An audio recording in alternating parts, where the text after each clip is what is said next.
Okay, so this is again a recorded lecture on the subject Revised Corporation Code of the Philippines. We'll discuss tonight the directors, trustees, and officers, and the powers of corporations, incidental powers, and the ultra vires doctrine. So hopefully we can cover these two topics for tonight. So let's start with directors, trustees, and officers.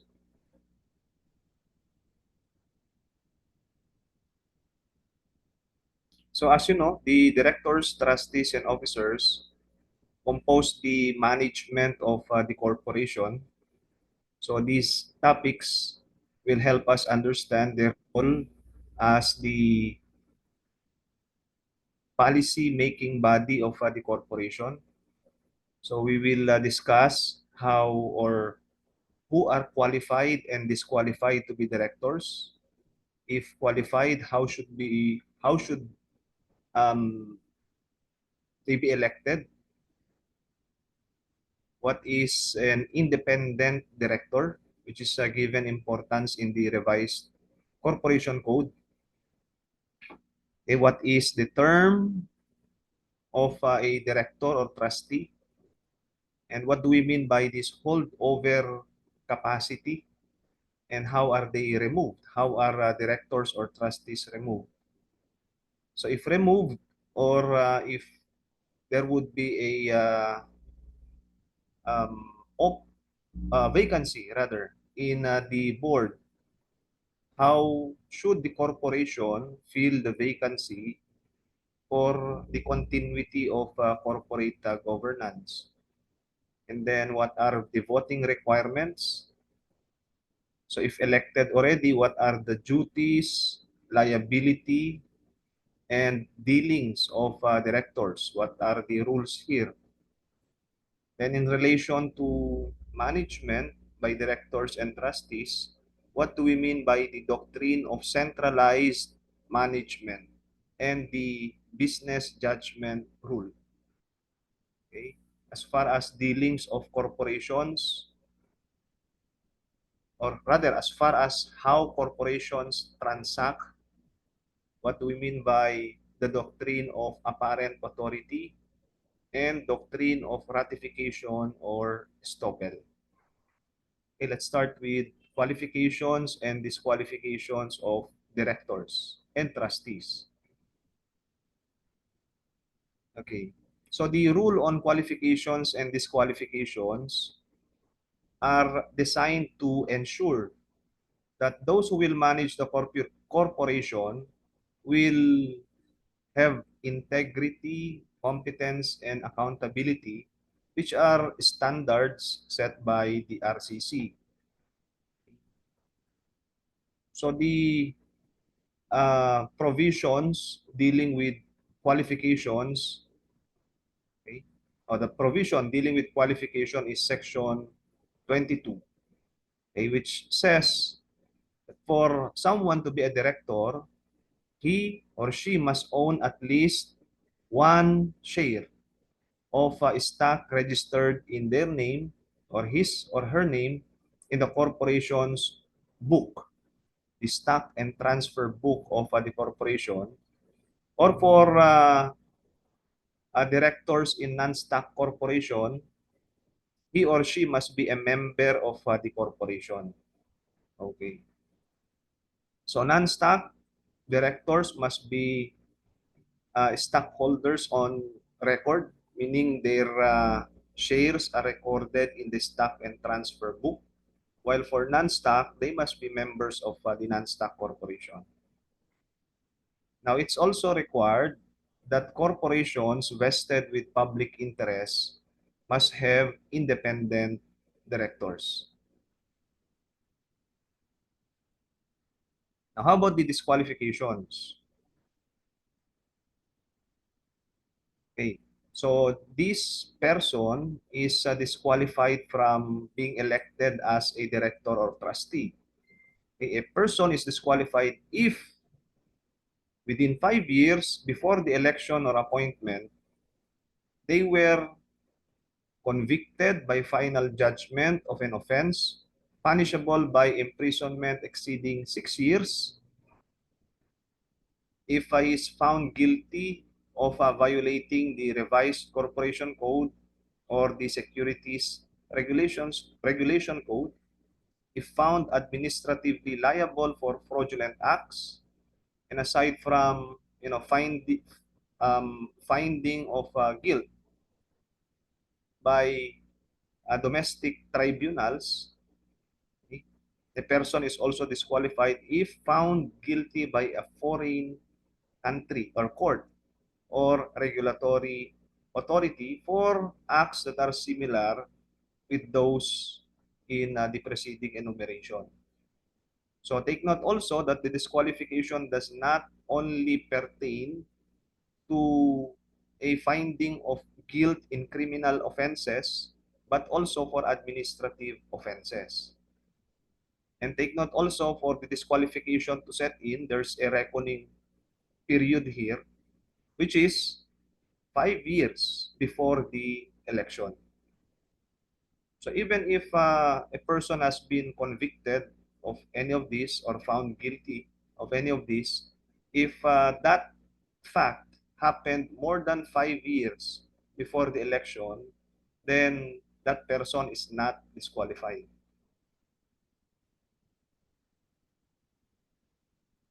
Okay, some cases to look at as far as qualification is concerned. The case of Lim versus Moldex Land Incorporated 2017. Again, the High Court emphasized that directors, for them to be qualified, must own at least one share of stock in their name. Non-members cannot be elected as directors or officers of a corporation. Okay. It must also be emphasized that ownership of shares must be reflected in the stock and transfer book. So a stockholder or a beneficial stockholder cannot be voted or elected as a director if his name is not registered in the stock and transfer book, like in a voting trust agreement. So even if the stockholder on record is not really the beneficial owner, if he is, as per the book, the registered owner, pwede siyang ma-elect na director. Now, case on corporate powers and accountability, Tom versus Rodriguez, 2016. Supreme Court repeated the rule that corporate powers are exercised through the board, and as a consequence, such exercise by individuals must be um, in compliance with the rule on qualifications. Only those who are qualified could be part of the board, could be part of the management.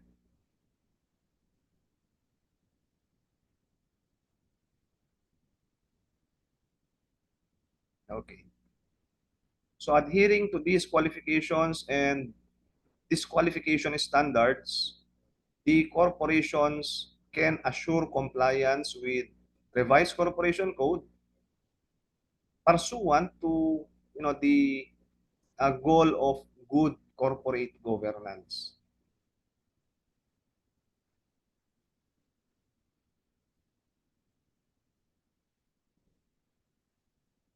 Okay, let's talk about elections. How do we elect?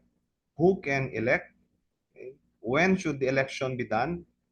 And after declaring who is the winner, who are elected, what are the requirements that must be complied by the corporation?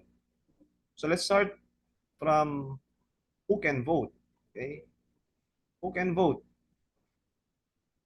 The right to vote for directors or trustees is reserved for stockholders in stock corporations and reserved for members in non-stock corporations.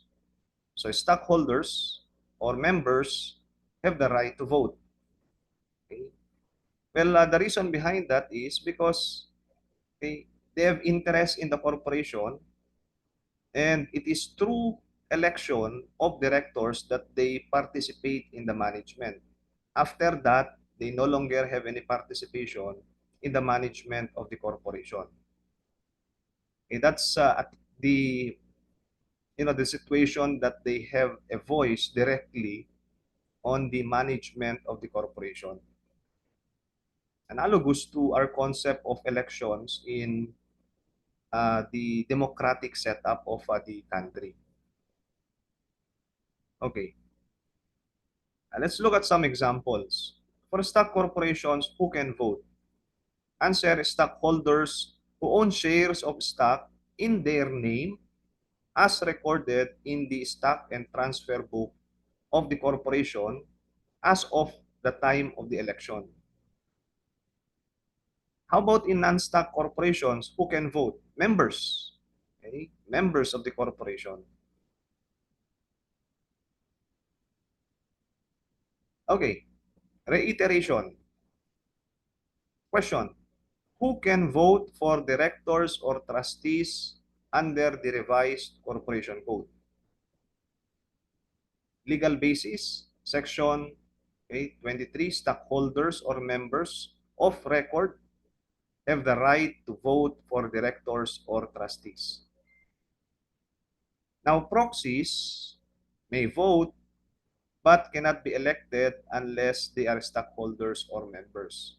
Okay? So proxies can vote because having a proxy is one of the modes of voting, but the proxy cannot be elected as a director as they are not qualified.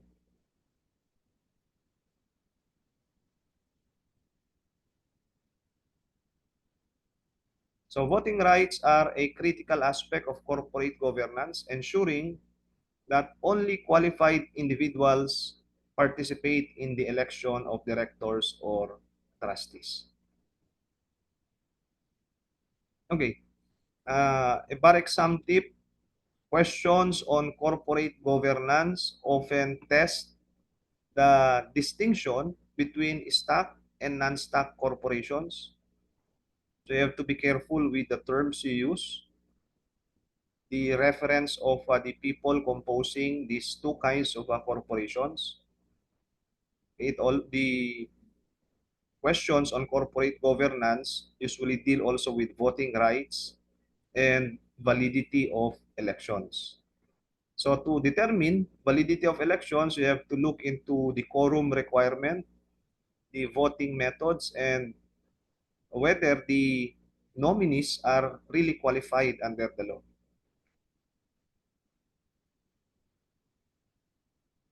Okay. So we know now who can vote, stockholders or members. Now next question, when can they vote for directors or trustees? Directors or trustees are elected during the annual stockholders or members meeting as provided in section 23 of the RCC. So annual stockholders or members meeting. Okay, so the next question deals with the process. How will the stockholders and members vote during the annual meetings? Okay. We have what we call straight voting and cumulative voting. So if stockholders or stockholders exercise their right to vote, they can choose between straight voting and cumulative voting. Or rather, they can adopt straight voting and cumulative voting depending on the instrument of the corporation.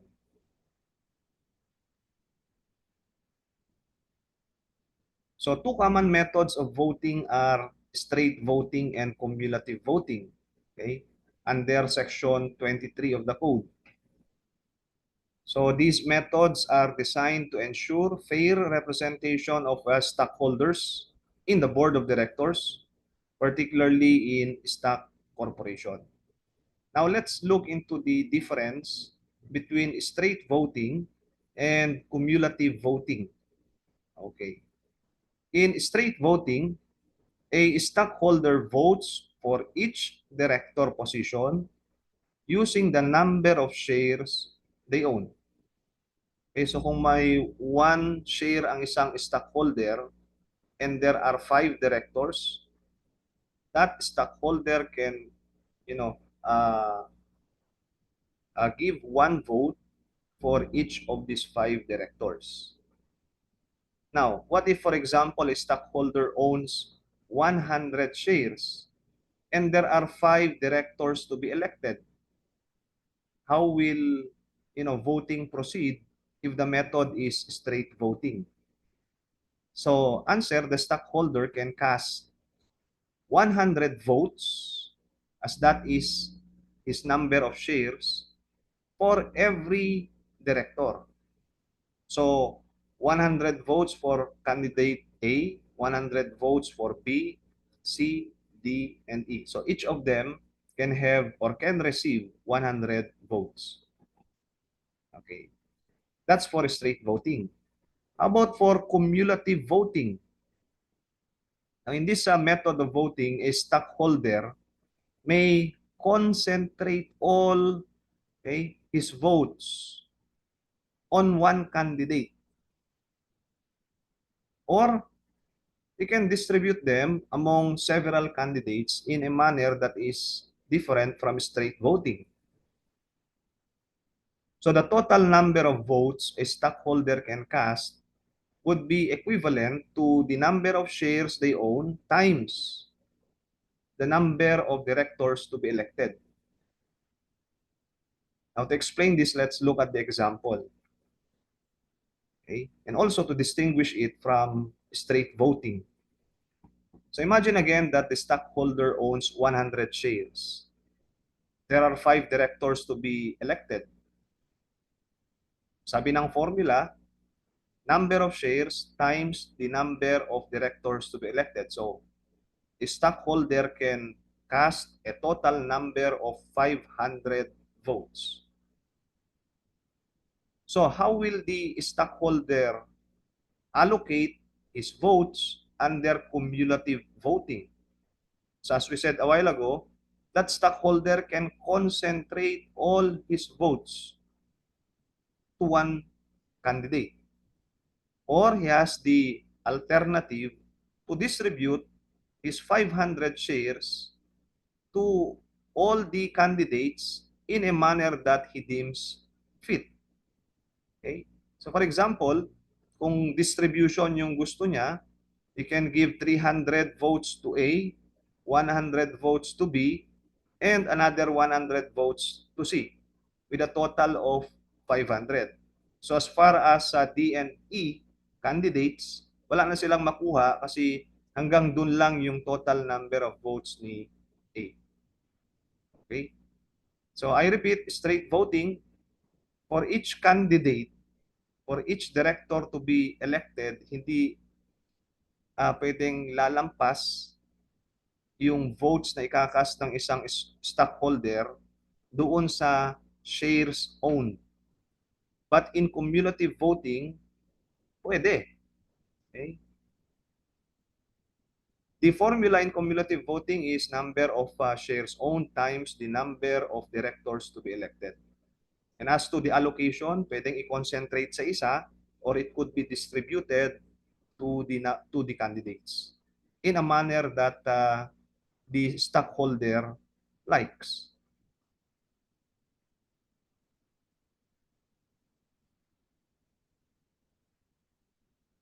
So, ba't meron bang straight voting at bakit may cumulative voting? What's the reason behind this distinction?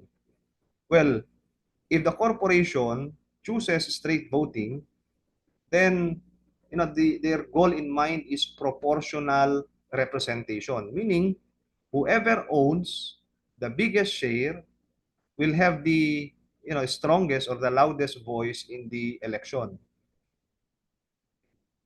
But in cumulative voting, this type of voting allows minority stockholders to increase their chances of electing a director that they want. Kasi in cumulative voting, stockholders can concentrate their votes on fewer candidates, unlike in straight voting. So both methods provide stockholders with mechanisms to exercise their voting rights, with cumulative voting offering greater flexibility for minority representation. Now, things to look at: common errors. It's wrong to it's wrong to assume that cumulative voting is mandatory. Cumulative voting is only required if it's provided in the articles of incorporation or by the corporate or in the corporate bylaws.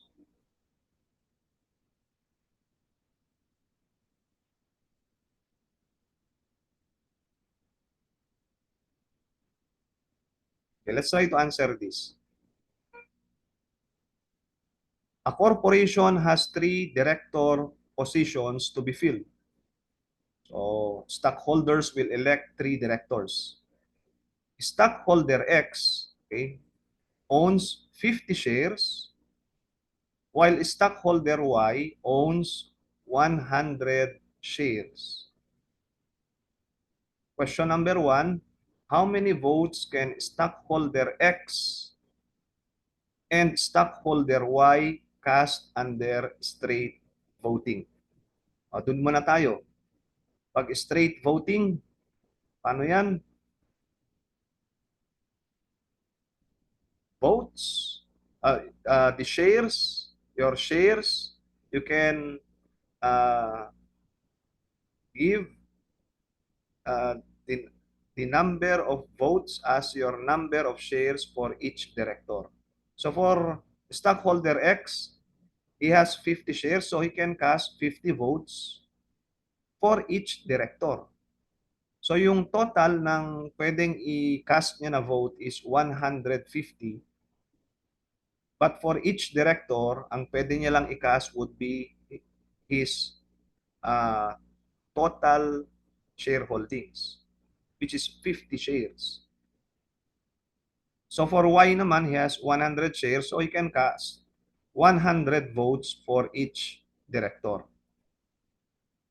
Now, how about if the method of voting is cumulative?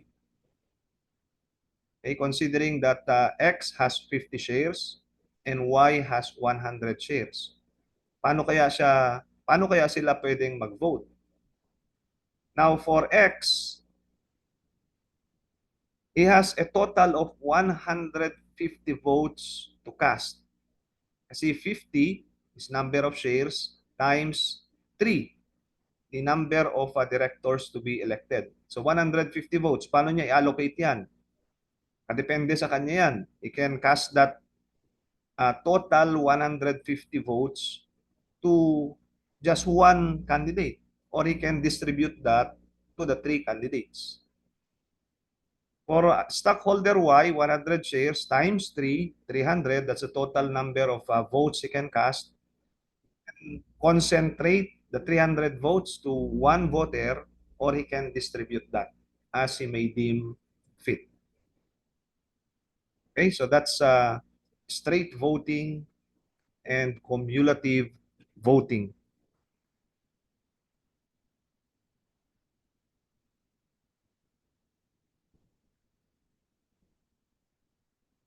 Now, modes.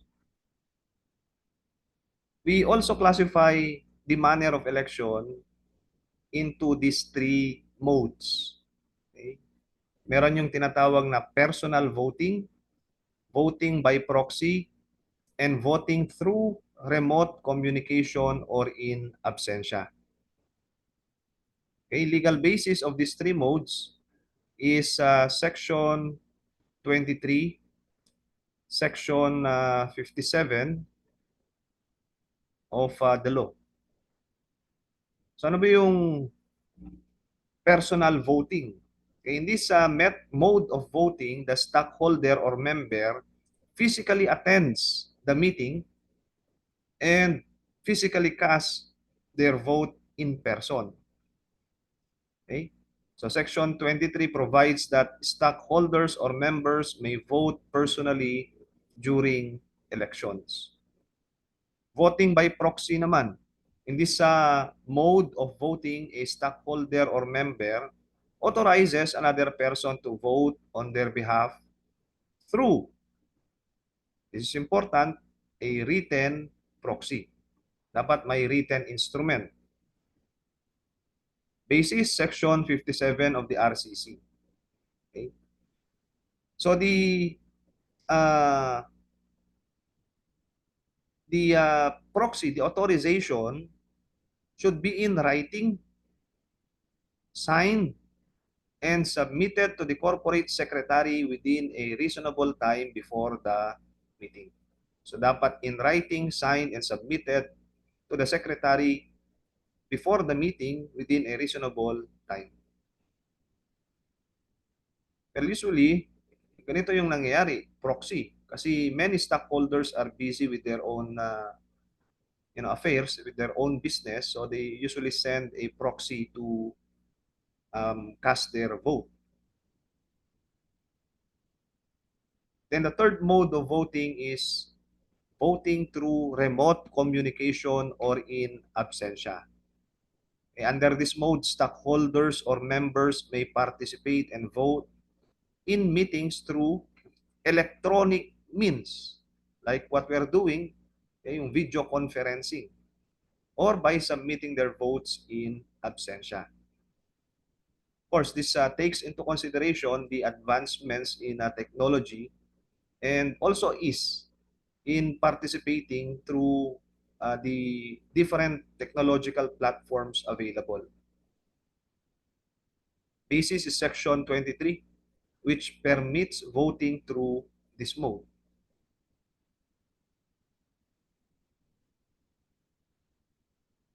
So the reason why we have these modes, hindi lang isa yung manner of participating in the election of directors and trustees, is inclusivity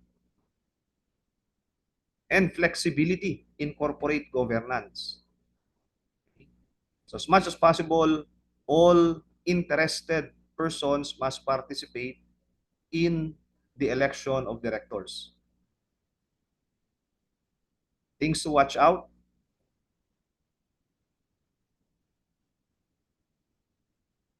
proxies cannot be elected as directors or trustees.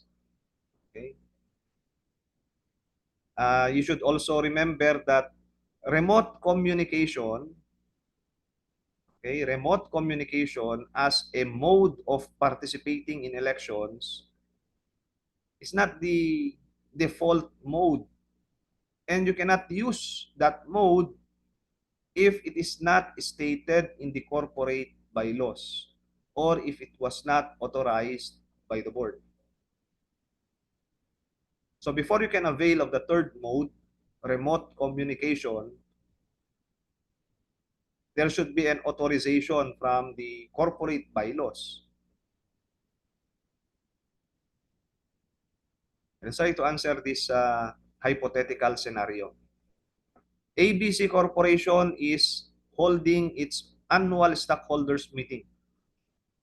Maria, a stockholder, is unable to attend in person. So, she submits a proxy form authorizing her brother to vote on her behalf. Another stockholder, Juan, iba naman yung mode of participation niya. He participates through video conferencing and casts his vote electronically. Now, the bylaws of ABC Corporation allow remote communication but is silent on voting in absentia. So, questions. Doon sa nagkaroon ng proxy, can Maria's brother vote on behalf of Maria? Another question, is one's electronic vote valid? On the first question, yes. Maria's brother can vote on her behalf because she submitted a valid proxy form in compliance with Section 57 of the RCC. How about one's vote? A one who participated via video conferencing. Valid ba yung vote niya? The answer is yes. One's electronic vote is valid because the bylaws of the corporation authorize participation through remote communication. And under Section 23 of the RCC, the stockholders who participate via this mode are deemed present for purposes of determining the quorum.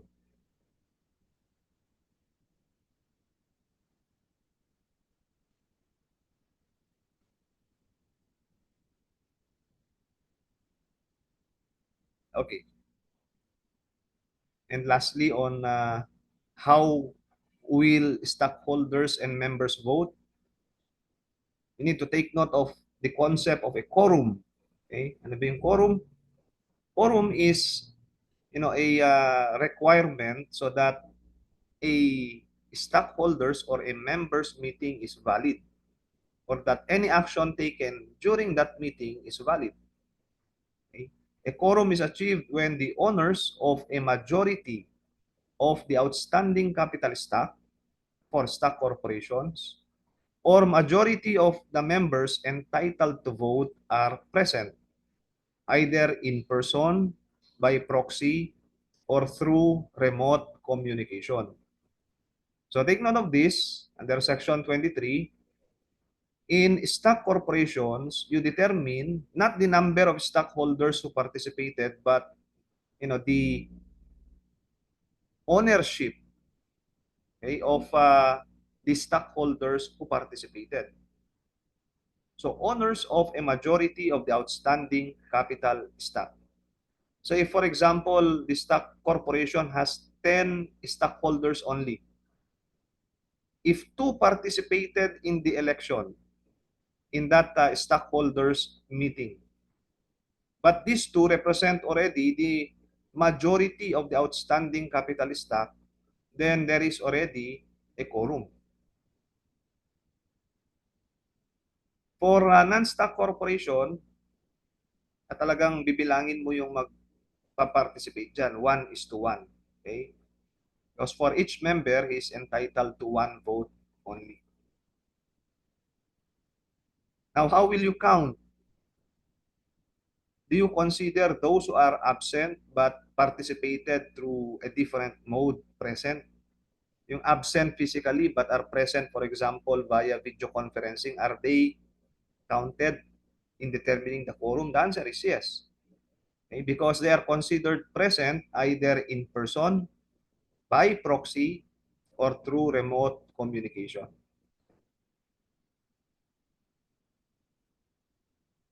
Lanuza versus CA, 2005. Supreme Court emphasized that the quorum for stockholders meetings is based on the outstanding capital stock as reflected in the articles of incorporation. Okay, so outstanding capital stock, not the number of stockholders who participated, but on their ownership, on the outstanding capital stock.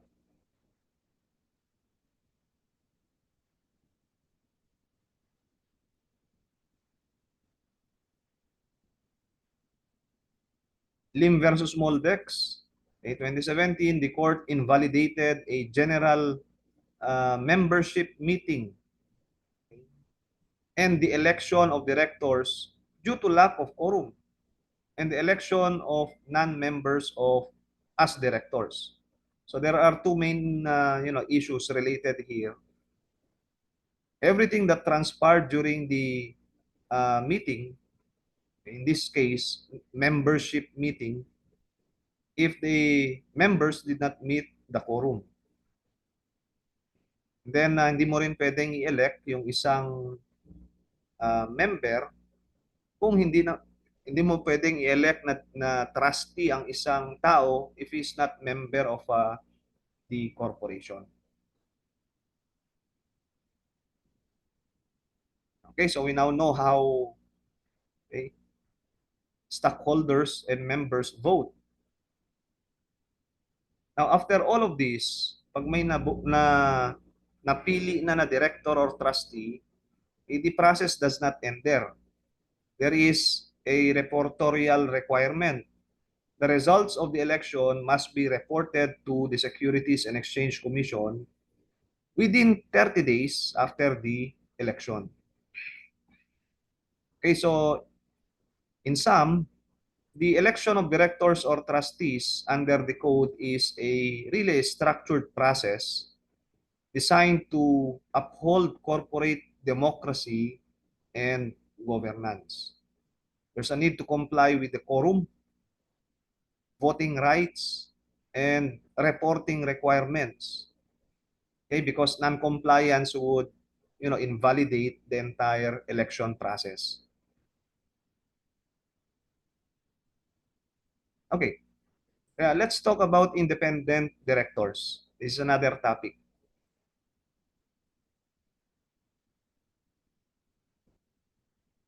Okay, the code under Section 22, it mandates the presence of independent directors in corporations vested with public interest.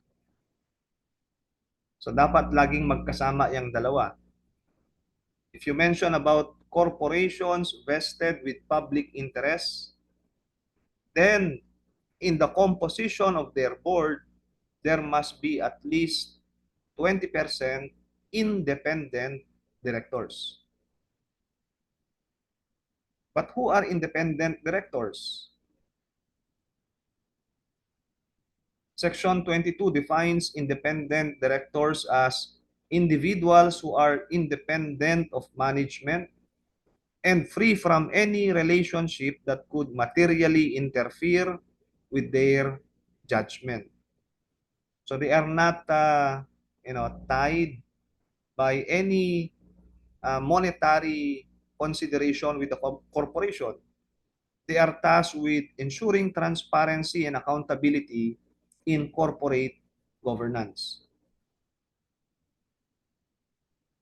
Well, of course, independent directors are also elected. They are elected by shareholders during the election of directors.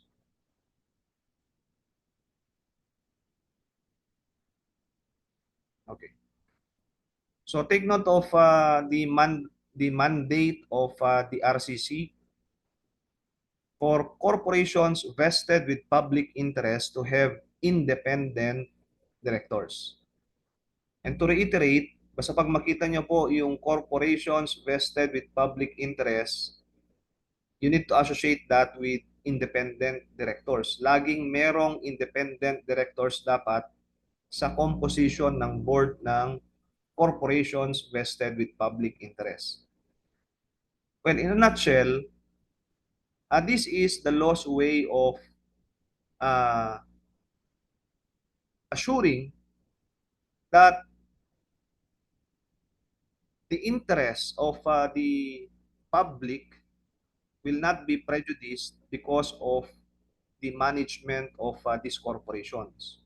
Dapat may maitalagang independent directors to make sure that the corporation with this nature of one vested with public interest to be compliant, okay? To be compliant with the nature of the corporation.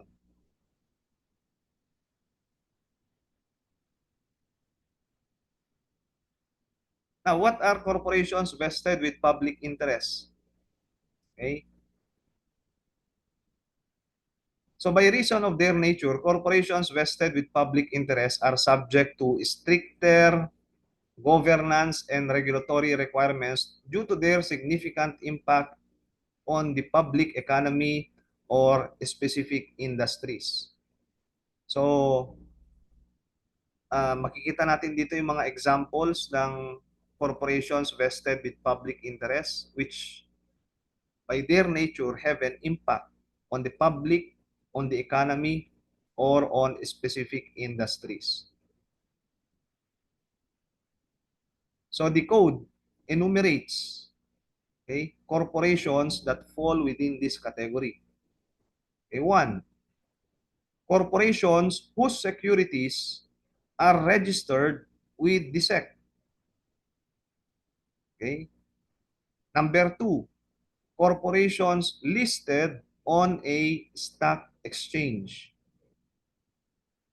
Number three, take note of this one, corporations with assets of at least 50 million and it has at least 200 shareholders and each of these shareholder holds at least 100 shares.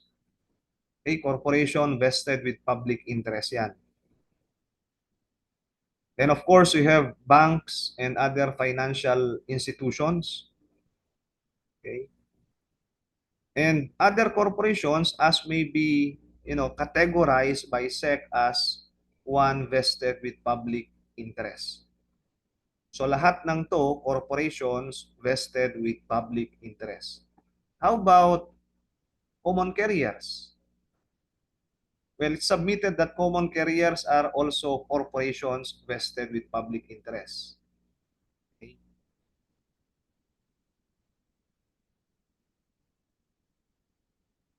Now, ang sinasabi ng batas, kung ang corporation falls under any of these categories, then it has added obligations.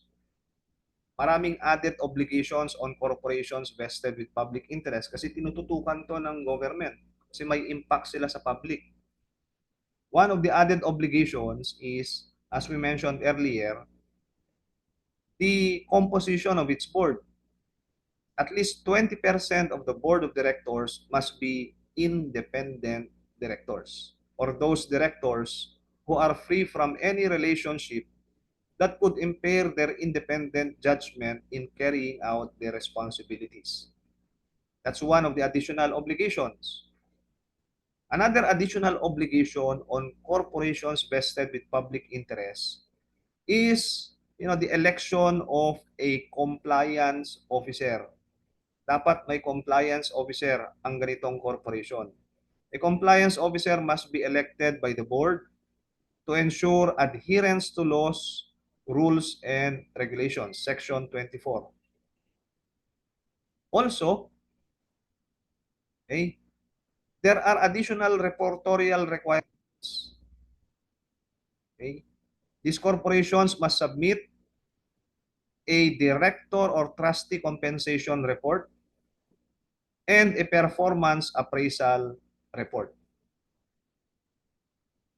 And for material contracts, corporations vested with public interest, okay, must see to it that these contracts, material contracts involving directors, trustees, or officers must be approved by at least two-thirds of the board with a majority of independent directors voting in its favor.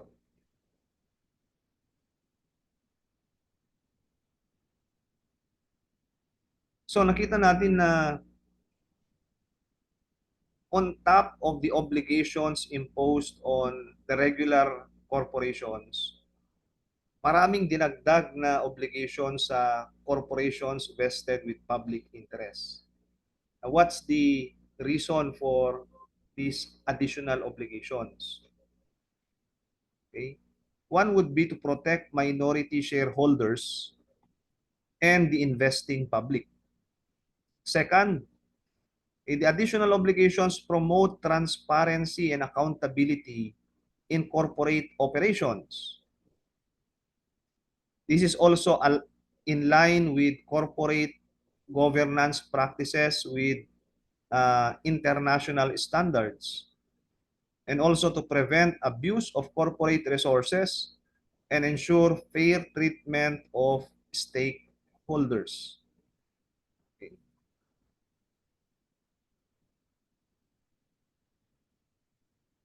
Okay, reiteration again. Let's ask this question. What are the additional governance requirements for corporations vested with public interest under the code? Answer, okay, the RCC imposes specific obligations on corporations vested with public interest, including election of independent directors, appointment of a compliance officer, and submission of additional reports.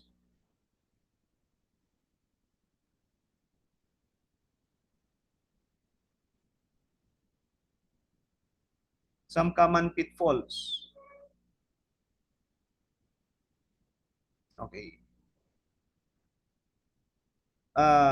It's wrong to assume that all large corporations are corporations vested with public interest. Take note of this category of corporation vested with public interest, itong number 3. Okay, corporations with assets of at least 50 million pesos. So kahit na 100 million pesos yung total assets ng isang corporation or even 1 billion pesos, if it does not meet the other requirements, meaning there must be at least 200 shareholders, mas marami yung shareholders, and that each of the shareholders uh, have at least 100 shares, okay, then hindi yan corporation vested with public interest. So it's not the amount only of the assets, but also the breakdown of the number of shareholders and the shares that they own. So not all large corporations are corporations vested with public interest. Another pitfall, assuming that the requirement of independent directors and election of compliance officers in corporations vested with public interest are only optional. These requirements are mandatory. Dapat meron niyang mga yan.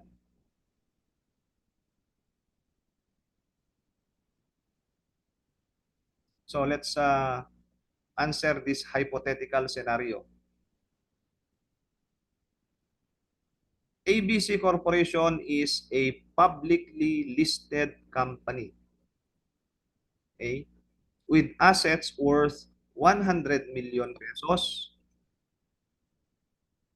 It has 300 shareholders, and each of the shareholders, okay, has at least 200 shares. So on this first sentence pa lang, you will know that ABC Corporation falls under, the category of a corporation vested with public interest. Now, the board of directors consists of 10 members. Okay? 10 yung directors nila, pero out of the 10, none is a independent director. So walang independent director. Aside from the absence of independent directors, the corporation also did not submit a director compensation report for the past 3 years. So may dalawang violation. Questions. Does ABC Corporation qualify as a corporation vested with public interest? The answer is yes. Okay, it qualifies. Kasi nagfo-fall siya dun sa enumeration na diniscuss natin kanina. Kasi ang minimum total assets, 50 million, dito doble, 100 million. Minimum number of shareholders, 200, ito 300. And at least each shareholder must own or hold at least 100 shares. In this case, 200 shares, at least 200 shares. So pasok. Corporation vested with public interest. Second question, there is non-compliance on the part of the corporation. What are the legal consequences of failing to comply with these governance requirements under the RCC? answer under Section 117, which prescribes penalty, the failure to include independent directors and submit the required reports may subject the corporation to penalties and regulatory sanctions by SEC. And one possible scenario is for the corporation to be placed under a delinquent status for repeated non-compliance. So as we discussed earlier in the subject, if a corporation is placed under a delinquent status, then it must comply within a period of 2 years to the order of SEC.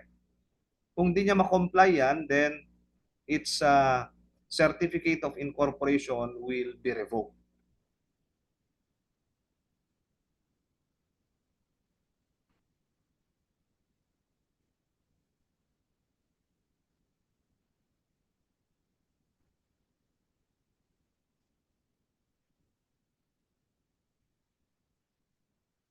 Okay, so we're done with independent directors. Now, before we have a break, let's just finish the uh, topic on term, holdover, and removal of directors. So let's break down this topic into three: term, holdover, and removal. So what do we mean by term of directors? So a term is something that is fixed by law. It's a fixed period during which a director is entitled to hold office. This should be distinguished from the concept of tenure. Magkaiba ang term sa tenure. As tenure refers to the actual period of a director. Okay? The actual period within which a director serves. So, kung ang tatanungin, uh, ano yung term ng isang director? It's 1 year. Okay, for stock corporations. Paano kung walang na-elect na director after the period of 1 year? Magkakaroon ng holdover capacity yung director. Kung na-extend yan, let's say for example, ng 5 months, the term is still 1 year, but the tenure is 1 year and 5 months. Okay. What's the legal basis of the term of directors? Section 22. For stock corporations, directors have a term of 1 year. Sa non-stock corporations naman, trustees may serve for a term not exceeding 3 years. Okay, not exceeding 3 years. So 1 year for directors and 3 years maximum for trustees in non-stock corporations. Now, directors and trustees hold office until their successors are elected and qualified. Okay. So dito na pwedeng pumasok yung tinatawag na holdover. Kung wala pang na-elect na successors ng directors and trustees, then directors and trustees can act under a holdover capacity. Jurisprudence, Villaverde Country Club Incorporated versus Africa, 2009. Supreme Court distinguished term and tenure. Okay, the term is the fixed period prescribed by law. 1 year, for example, for directors. While tenure refers to the actual time a director serves. And this may now include a holdover period. So corollarily, the holdover period is not part of the director's term, but it is part of his tenure.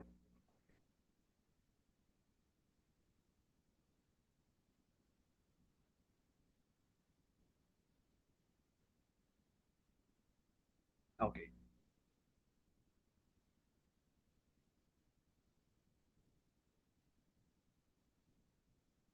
Now let's talk about holdover. Holdover. The holdover doctrine refers to the principle that corporate directors or officers may continue to hold office beyond their fixed term until their successors are duly elected and qualified. Well, the reason why we have this holdover doctrine is continuity, in corporate governance and to prevent vacuum in the management of corporate affairs. This is based on Section 22, okay, as we said earlier. Jurisprudence. Multinational Village Homeowners Association Incorporated versus Gakutan. Supreme Court clarified that the holdover period is not part of the director's original term of office.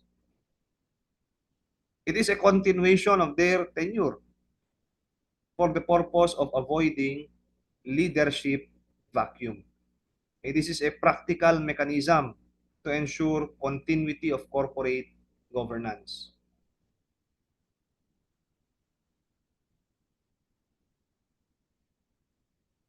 Okay, let's look at some examples. Scenario 1. A corporation's annual stockholders meeting is scheduled for January 15, 2025. Okay, so matatapos na kasi yung term ng mga directors on this date. But due to unforeseen circumstances, the meeting was postponed. So, the directors, the director's term already expired on January 15, 2025. Now, these directors whose terms already expired will continue to serve in a holdover capacity until the stockholders will be able to elect new directors on the rescheduled meeting.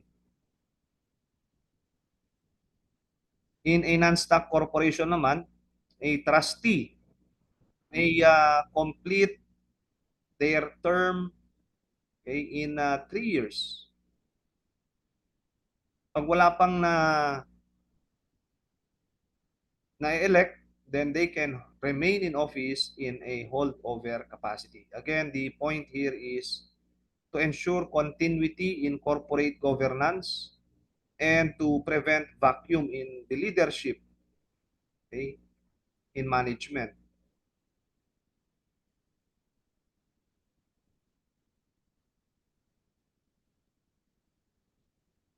So, hypothetical question.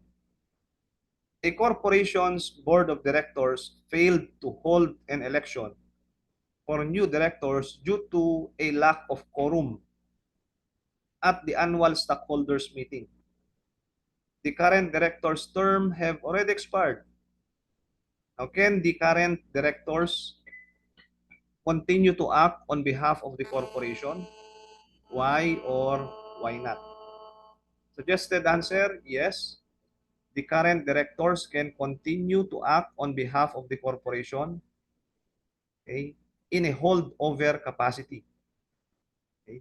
Section 22 of the code. Directors may remain in office until their successors are elected and qualified. This is for purposes of continuity and prevention of leadership vacuum.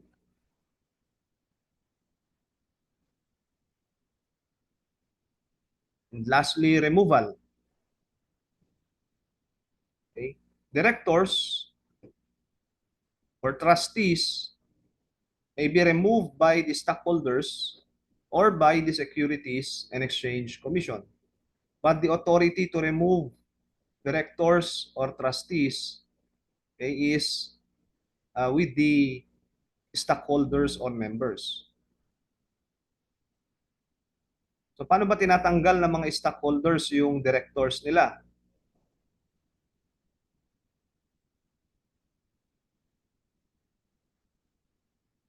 Under Section 27, okay, sinasabi dito na with or without cause, directors or trustees may be removed. With or without cause. So kung gusto lang nila tanggalin, pwede. Okay? Of course, after considering the nature of the corporation and after complying with the proper procedure.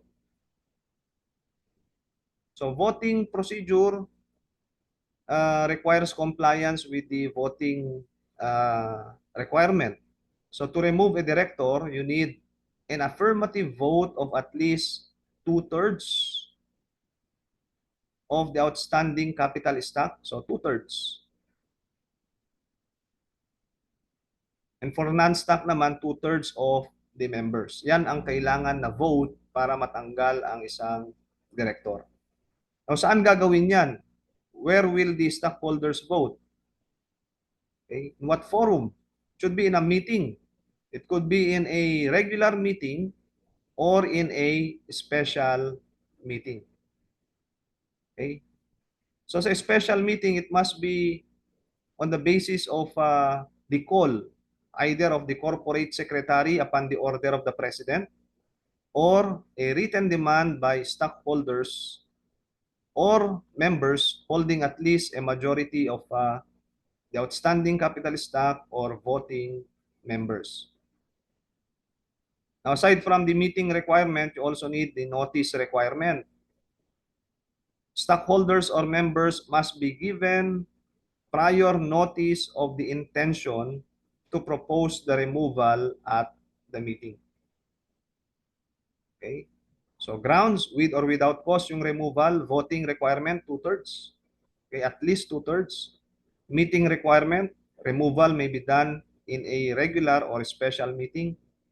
And notice, okay, there is a need to strictly comply with these requirements. Now, usually the removal is done in a special meeting. That's why we need to look at this special meeting. If the removal is in a special meeting, then that special meeting must be called, okay, or initiated by first, okay, first scenario, the secretary upon the order of the president, or the special meeting is upon the written demand by stockholders or members holding at least a majority of the outstanding capital stock or voting members. Now, the notice must specify the time, place, and intention to propose the removal. The notice requirement must contain these things. Now, removal without cause. While it's allowed in some corporations, this is not allowed if the minority stockholders are deprived of representation, as in the case of independent directors. Kung tatanggalin ang independent directors, it must always be with a cause.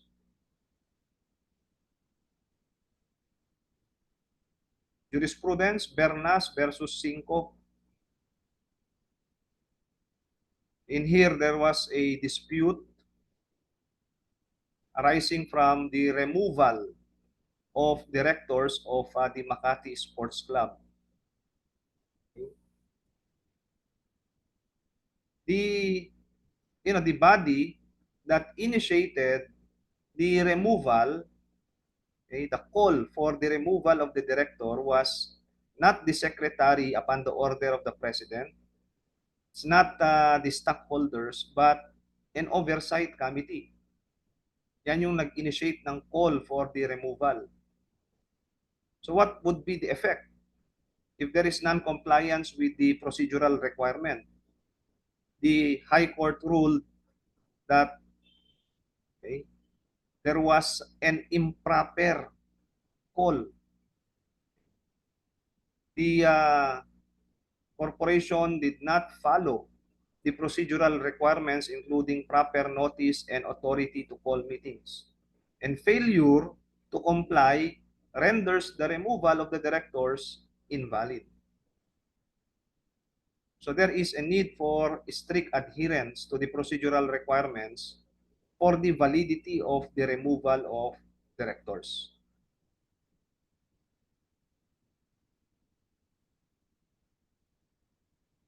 Okay. So any director, for as long as it's not a director who represents the minority, like an independent director, may be removed with or without cause.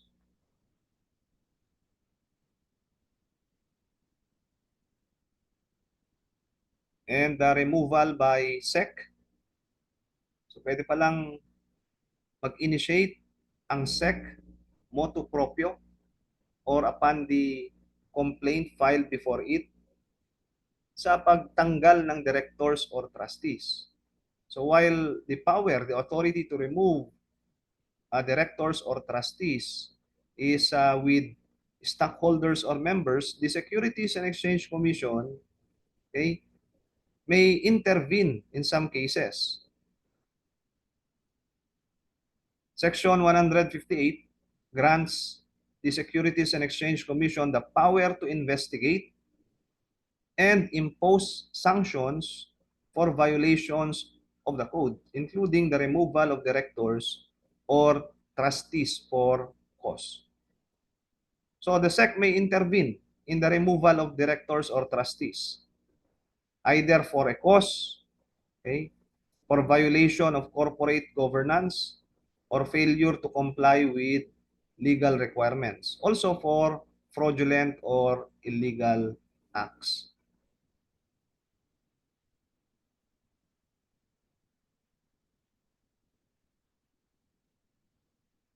Now take note of these cases. For intra-corporate disputes,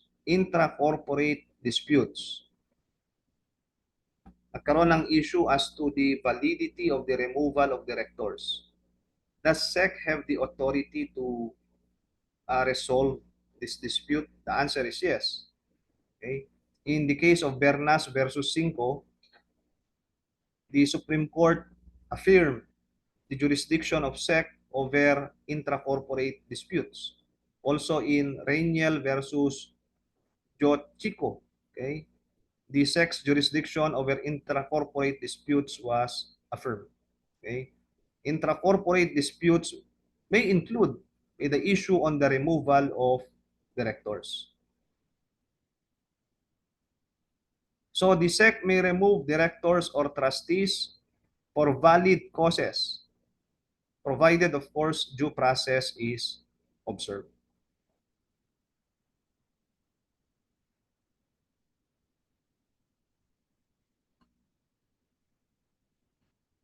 Okay, so if asked, paano ba natatanggal ang mga directors and trustees? It could be through the stockholders or it could be by SEC.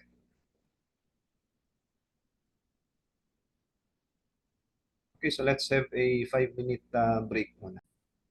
Okay, let's talk now about vacancy. So, dapat walang vacuum in the leadership of a corporation as the corporation relies on the board for its actions. So vacancies in the board of directors must be dealt with swiftly. So if there are vacancies due to removal, expiration of term, resignation, or disqualification, there must be a process for filling these vacancies. Okay? And under the law, there are rules to be followed depending on the cause of the vacancy. So under Section 28, okay, it provides that if the vacancy arises other than by removal or expiration, then it may be filled by a majority vote of the remaining directors or trustees, provided they still constitute a quorum. So in simple terms, what does this mean? Ibig sabihin lang nito, kung ang cause of the vacancy is removal or expiration of term, then it must be the stockholders who will fill the vacancy. But if the cause of the vacancy is not removal or expiration of term, then it may be filled by the directors or trustees. Now, if the cause is not removal or expiration, and the remaining directors or trustees do not constitute a quorum, then again, the stockholders or members will fill the vacancy. So if we move further to in section 28, sabi dito, if no quorum exists, okay, as far as the remaining directors or trustees are concerned, the vacancy must be filled by the stockholders or members in a regular or special meeting. That is what we are saying. Okay? So tingnan ulit natin, sana hindi kayo malito dito sa part na to. Ang pag-fill ng vacancy, the procedure in filling vacancy would depend on the cause of the vacancy. If the cause of the vacancy is removal or expiration of the term of the director, ang mag-fill niyan ay stockholders or members. Kung ang reason for the vacancy is not removal or not expiration of term, then the ones who will fill the vacancy would be the remaining directors or trustees. However, the law requires that the remaining directors or trustees must constitute a quorum. Okay. Kung hindi nila naabot yung quorum, then the vacancy must be filled by stockholders or members in a regular or special meeting. Additional rule, for vacancies due to term expiration, kailan dapat i-fill yan? What's mandated by the RCC is elections must be held not later than the day of the expiration. So kung 1 year yung term ng director and it will expire on January 1, 2025, then on January 1, 2025, dapat magkaroon na ng stockholders meeting to elect the new director or new set of directors. Additionally, if the vacancy arises from removal, ito naman yung ground, removal, the election may be held on the same day as the removal. So kung may meeting calling for the removal of a director, right after the removal, then the stockholders must already elect a new director. Now, this is a special situation. In emergencies, where the remaining directors cannot form a quorum to elect a new director, then temporary appointments may be made from among the corporation's officers to address urgent matters. Okay? Of course, subject to the strict limitations and notification to SEC within 3 days.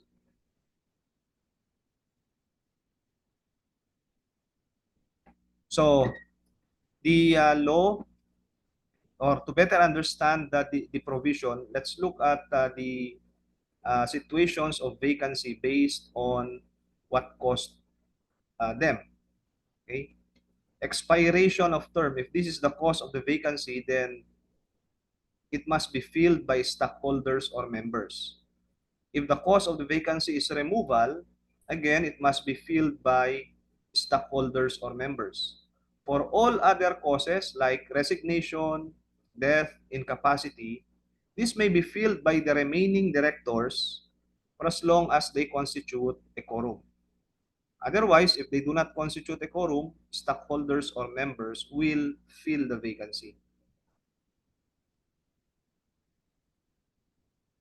Now, SEC, okay, There's a procedure also. SEC will intervene kung hindi matuloy-tuloy yung mga election because okay, the stockholders cannot constitute a quorum or because the board cannot constitute a quorum.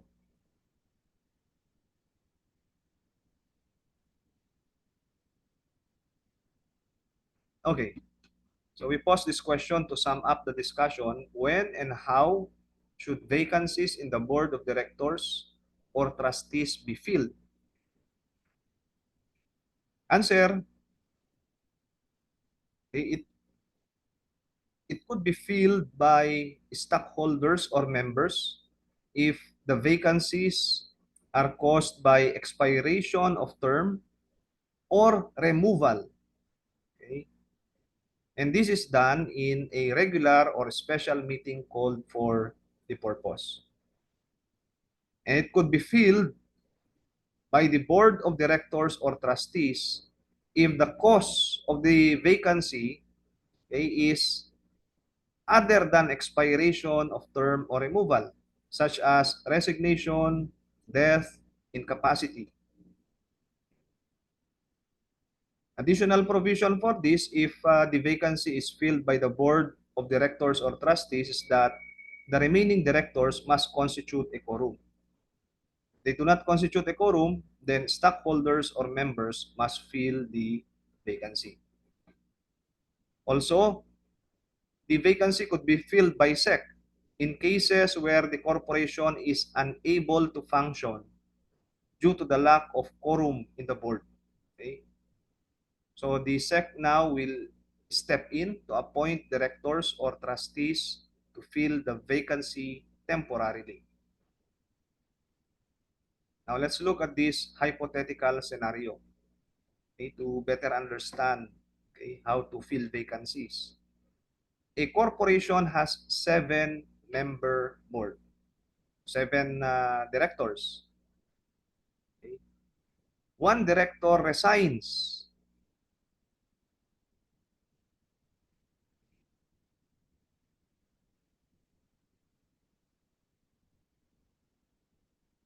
So, ang board dapat ng corporation is nagko-constitute ng 7 directors. But in this scenario, 4 yung active na directors. And in these 4 active directors, nag-resign yung isa. Okay.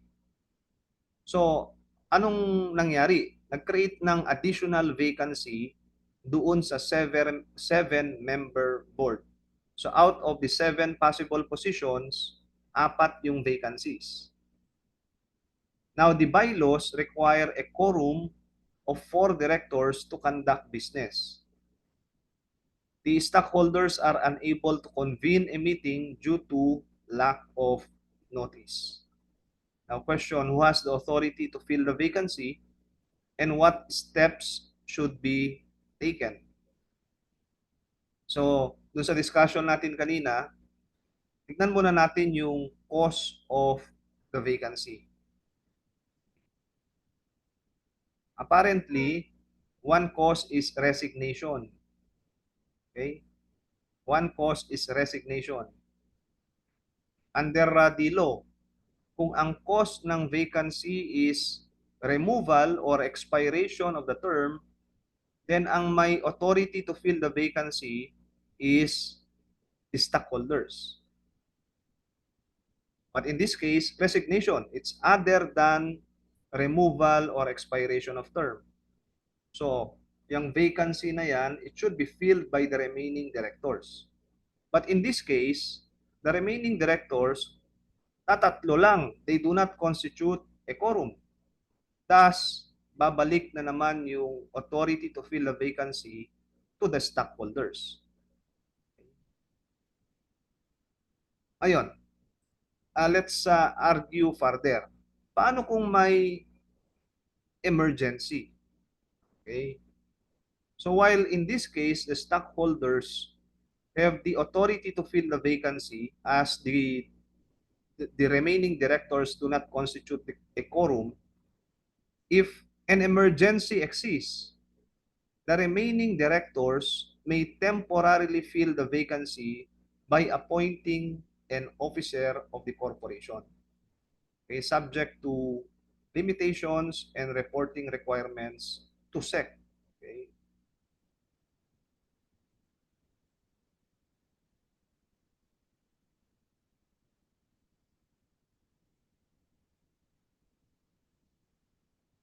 If a director resigns, if that's the cause of the vacancy, sinong mag-fill ng vacancy? Remaining director if they constitute a quorum. What if the cause of the vacancy is the removal of a director? Sinong mag-fill ng vacancy? Removal yan. Stockholders. Okay? Meaning, at least two-thirds of the stockholders must vote for a new director. The stockholders will elect, okay, by majority vote the new director. Yung removal pala ang two-thirds. But as to electing the director, majority vote lang.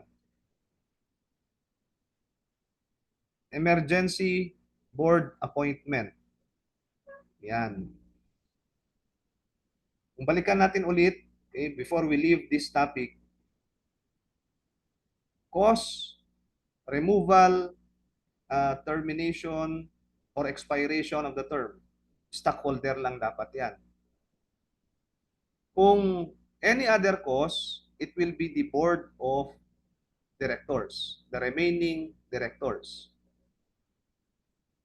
Requirement, the remaining directors must constitute a quorum. Kung hindi sila nagko-constitute ng quorum, then it will be the stockholders. Paano kung may emergency situation? Under emergency situation, even if the remaining directors do not constitute a quorum, they can appoint temporarily an officer to act as a director. Okay.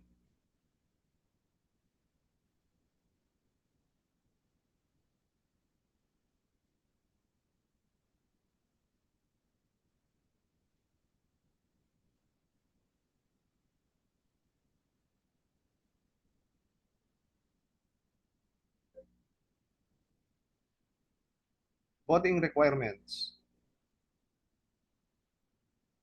Basically, we discussed all of this. In voting a director, you need to consider Section 23. It's only the stockholders and members who can vote. Okay, they have the voting right. They are the ones who can nominate and elect directors. What do their voting rights consist of? Okay.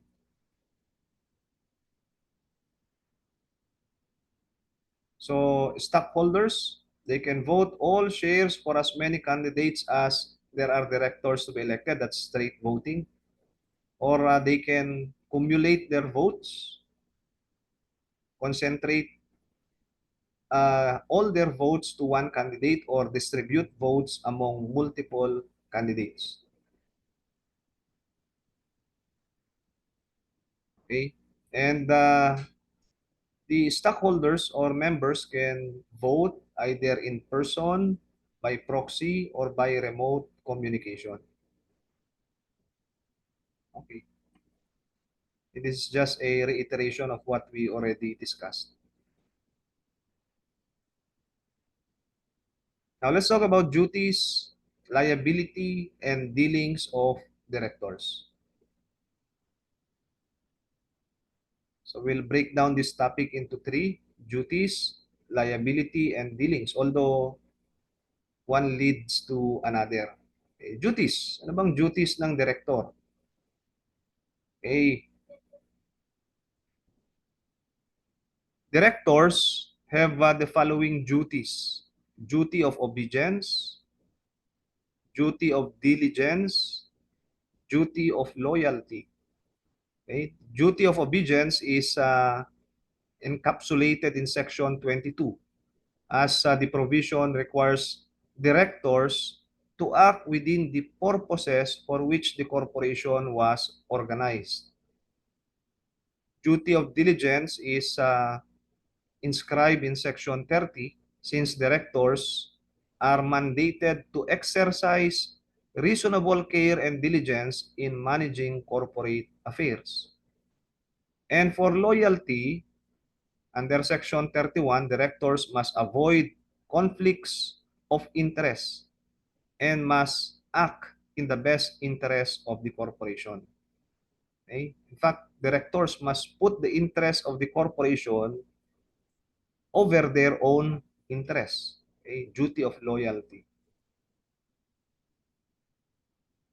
Jurisprudence, as far as the fiduciary duty of directors are concerned, Phil Harbor Ferries and Port Services Incorporated versus Carlos, 2024.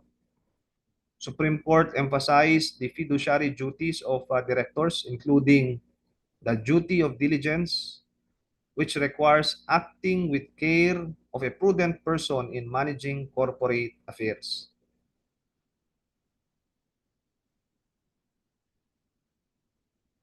Okay, how about an example of the duty of loyalty? Okay, a director who approves a contract between the corporation and another corporation that they own. So may interlocking director dito. Okay? Must ensure that the contract is fair, reasonable, and disclosed to the board. So this is now a case of dealing, okay, where a director may, or the situation may pose a possible conflict of interest. So in contracts entered into between two corporations with shared directors, kung pasok sa concept ng interlocking, it must comply with these requirements. The contract entered into between the two corporations must be fair, reasonable, and there must be full disclosure. Because failure to do so would render the contract voidable. That's in consonance with the duty of a director of loyalty to the corporation. Again, duty of obedience, duty of diligence, and duty of loyalty. Liability. Okay. Directors are jointly and severally liable for damages, okay, if they, under Section 30, willfully and knowingly vote for or assent to patently unlawful acts. Alam na nilang patently unlawful but pumayag pa rin sila. They agreed. They voted for it. Second, okay, if they are guilty of gross negligence or bad faith in directing corporate affairs, okay, that is violative of their fiduciary duties. If they acquire personal or pecuniary interests in conflict with their duties, okay, specifically the duty of loyalty. So under Section 30, these directors who allowed these things to happen are jointly and severally liable for damages.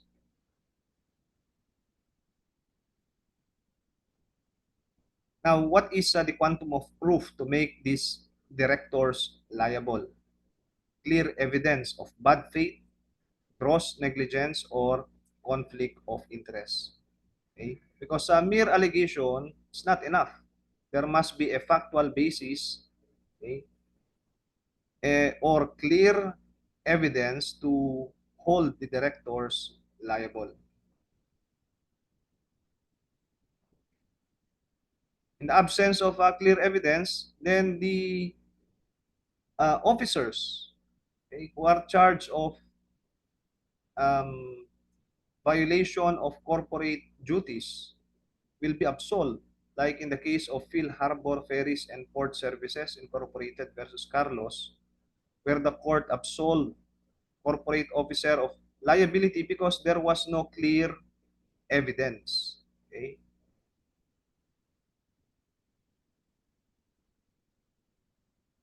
Then dealings. Usually when we discuss dealings of directors, we link it to the concept of interlocking directors and self-dealing directors. Ano ba yung interlocking directors? Nagkakaroon ng interlocking directors when we have a situation where an individual serves as a director or officer in two or more corporations simultaneously. So, ibig sabihin, yung two or more corporations na yan, may common director or officer. Now, interlocking directorates can lead to situations where decisions made by one corporation may unduly influence another. Okay? So, ginagamit yung influence ng director in these corporations for these corporations to enter into contracts. And this could result in conflicts of interest as the interlocking directors might put their interest first before that of the corporation. Now, the rule here is contracts between corporations with interlocking directors are not automatically deemed invalid provided certain conditions are met. Okay, let's look at this diagram.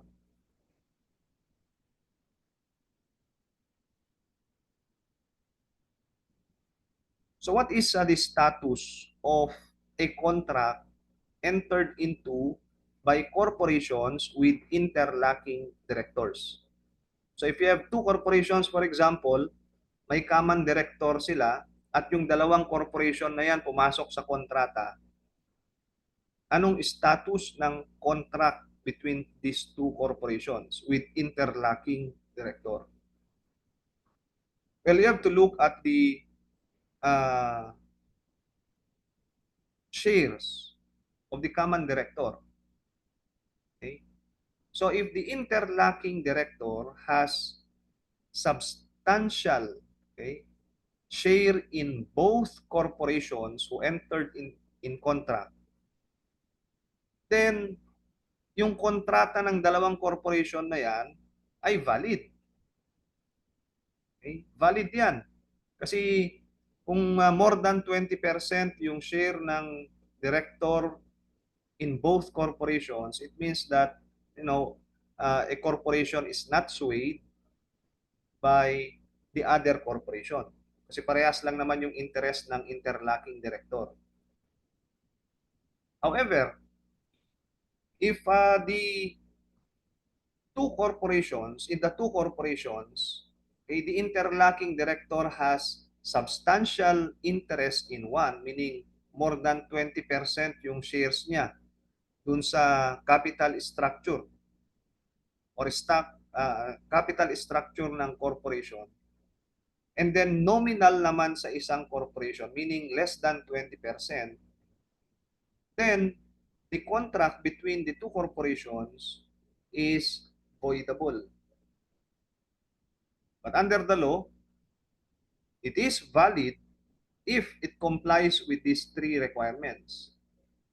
Number one, the presence of the interlocking director is not necessary for the approval of the contract.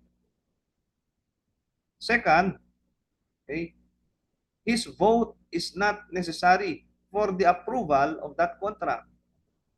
And lastly, the contract is fair and reasonable. Okay, balikan natin to.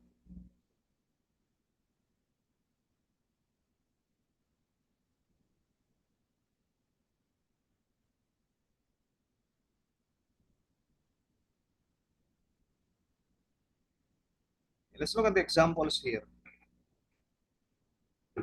What the rule on interlocking directors really tries to achieve is dapat fair yung agreement, yung contract ng mga corporations, and they are not influenced by the shares of the interlocking director.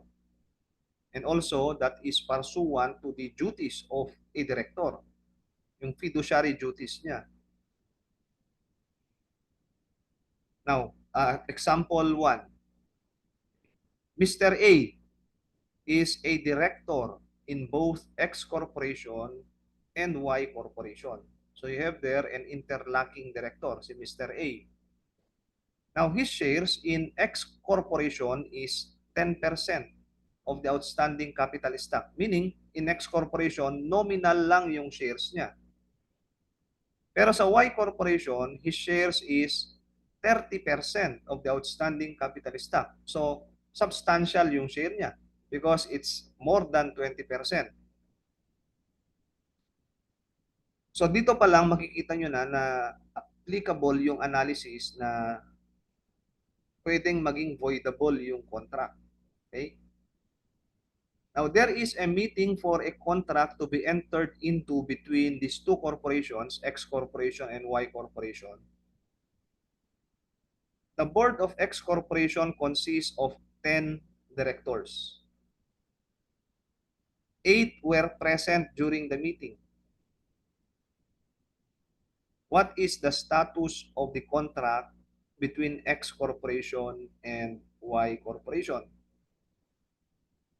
So, analysis natin dyan, valid. Okay, because, tingnan natin yung diagram.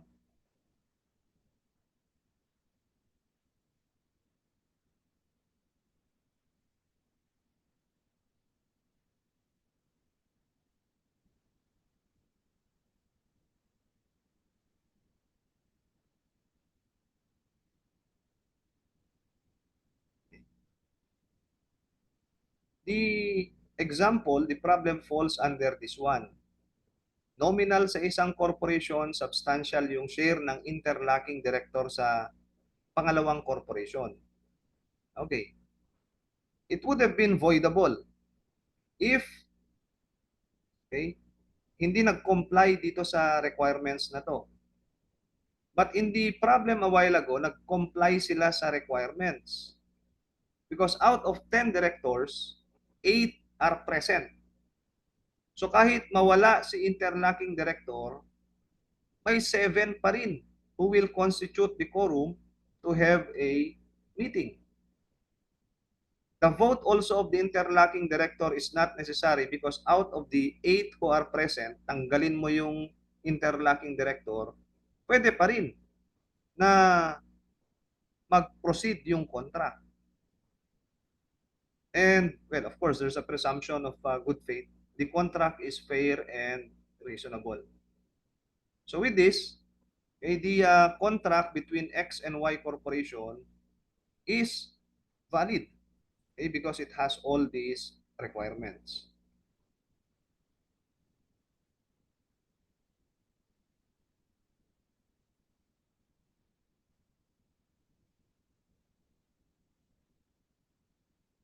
Another example, minodify lang natin ng konti. Mr. A is a director in both X and Y corporation. His shares in X corporation is 10% nominal, while his shares in Y corporation is substantial, 30%.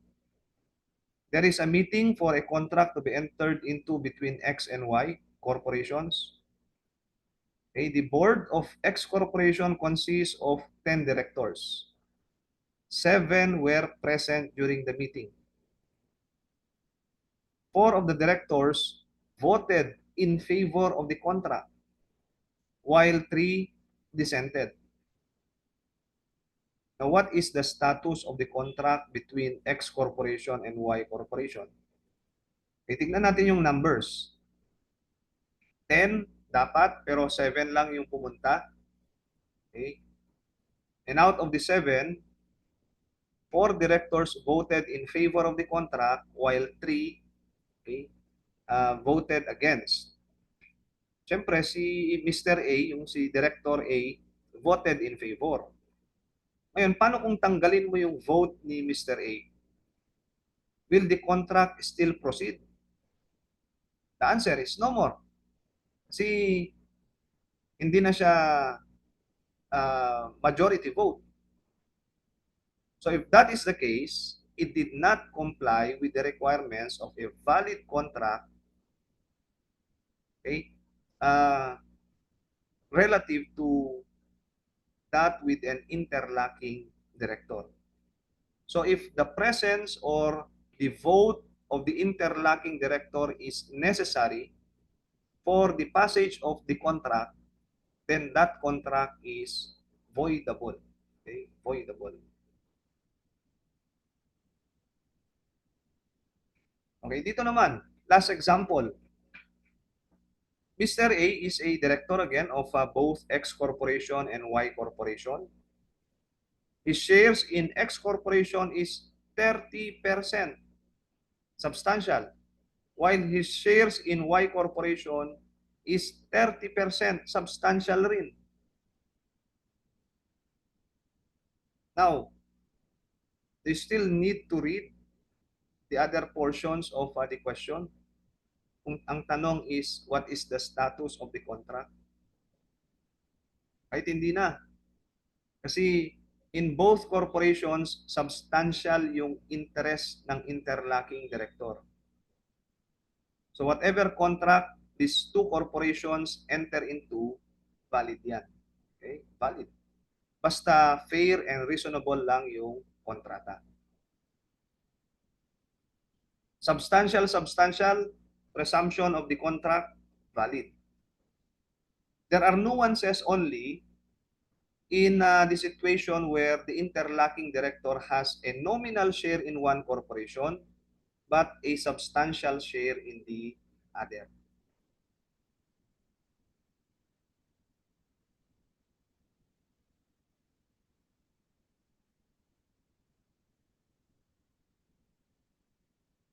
And then you have the self-dealing director. Dito sa interlocking director, di ba may dalawang corporations na may common director?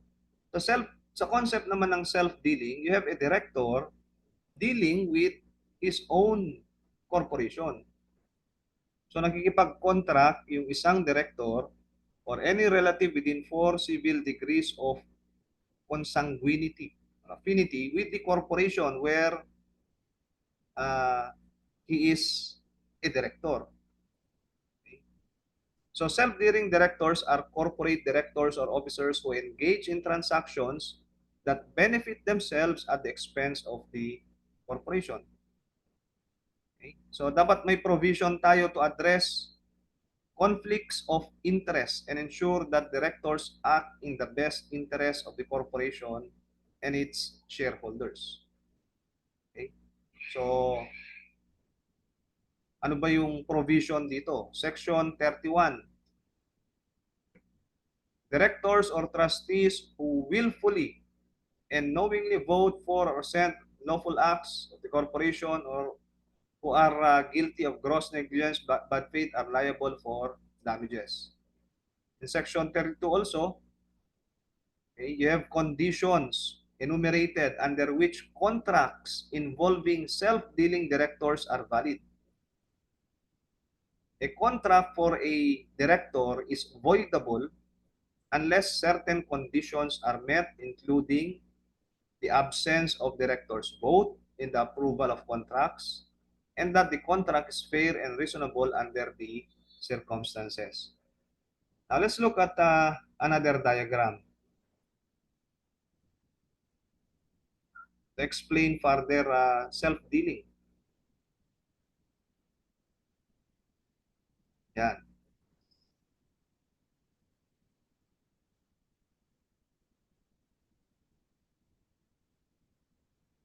So there is a self-dealing director if there is a contract of a corporation with its own director, officer, their spouses, or relatives within 4 civil degree of consanguinity or affinity.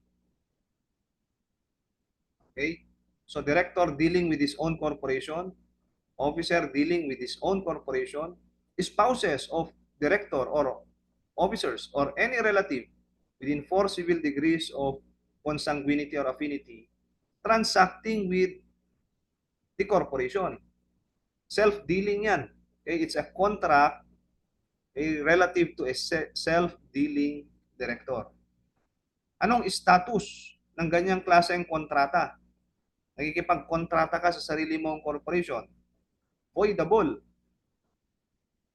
But the law says, pwedeng maging valid yan. Could be valid for as long as it has all these requirements.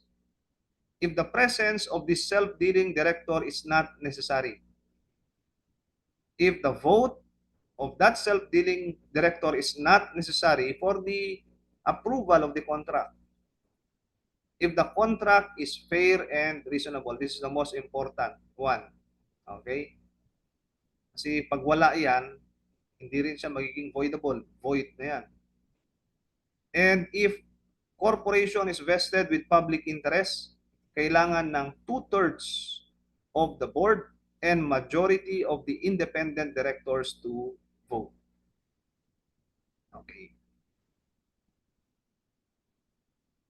Now, if wala tong dalawa, presence not necessary, vote not necessary, contract is voidable. But nonetheless, even if the contract of a self-dealing director is voidable, it can still be ratified by the corporation for as long as there is full disclosure and the contract is fair and reasonable.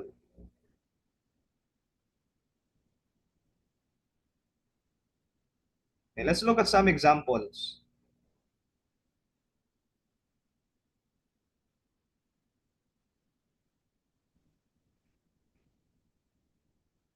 Ayan. It's a fairly simple example. Mr. A is a director of X corporation. There is a meeting for a contract to be entered into between X corporation and Mr. A, one of its directors. The board of X corporation consists of 10 directors.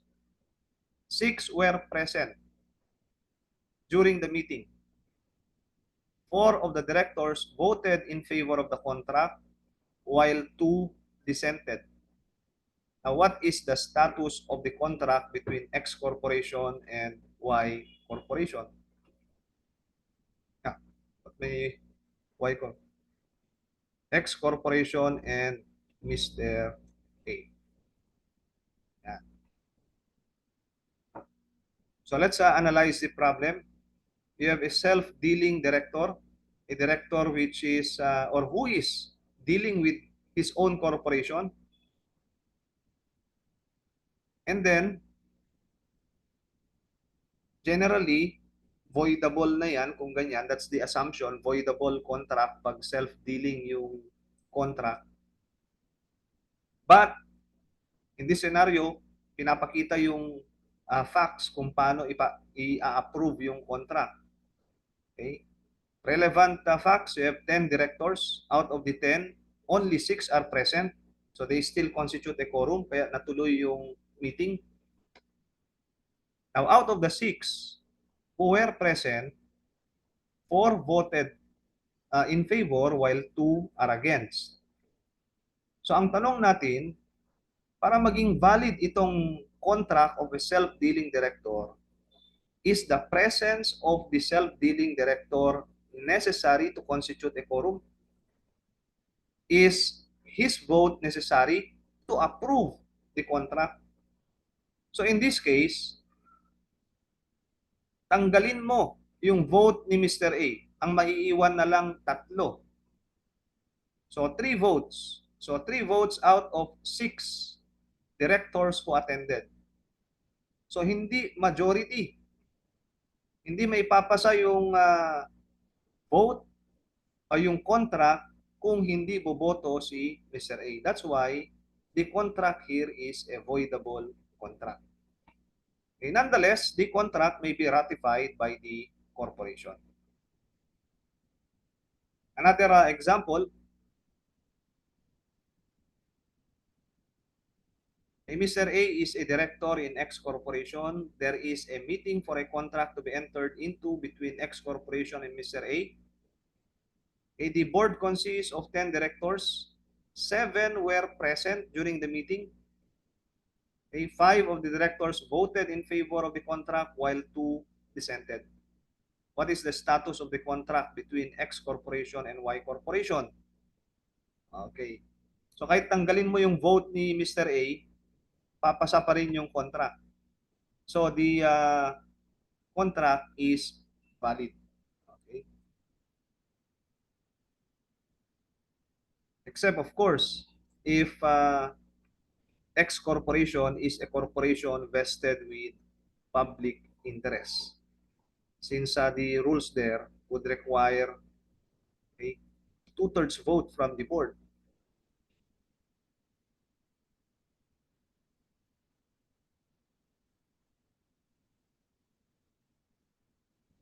Okay, so let's have a break first.